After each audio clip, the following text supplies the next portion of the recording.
ভোরবেলায় সে বিদায় নিলে। আমার মন আমাকে বোঝাতে বসল,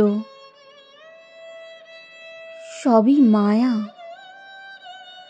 আমি রাগ করে বললাম, এই তো টেবিলে সেলাইয়ের বাক্স, ছাতে ফুল গাছের টব, খাটের উপর নাম লেখা হাত পাখাখানি, সবই তো সত্য। মন বললে, তবু ভেবে দেখো। আমি বললেম, থামো তুমি, ওই দেখো না গল্পের বইখানি, মাছের পাতায় একটি চুলের কাঁটা, সবটা পড়া শেষ হয়নি। এও যদি মায়া হয়, সে এর চেয়েও বেশি মায়া হলো কেন? মন চুপ করলে।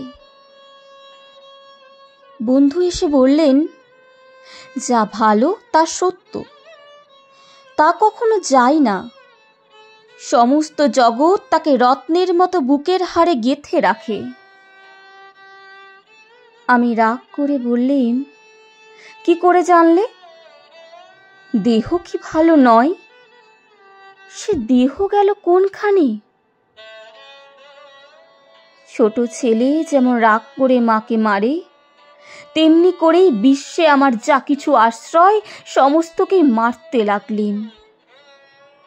বললেন, সংসার বিশ্বাসঘাতক।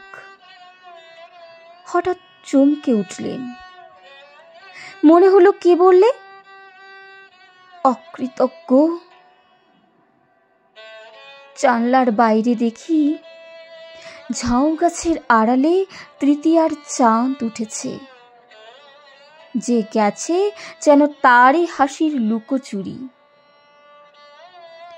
তারা ছিটিয়ে দেওয়া অন্ধকারের ভিতর থেকে একটি ভৎসনা এলো। ধরা দিয়েছিলেন সেটাই কি ফাঁকি? আর আড়াল পড়েছে এইটাকে এত জোরে বিশ্বাস?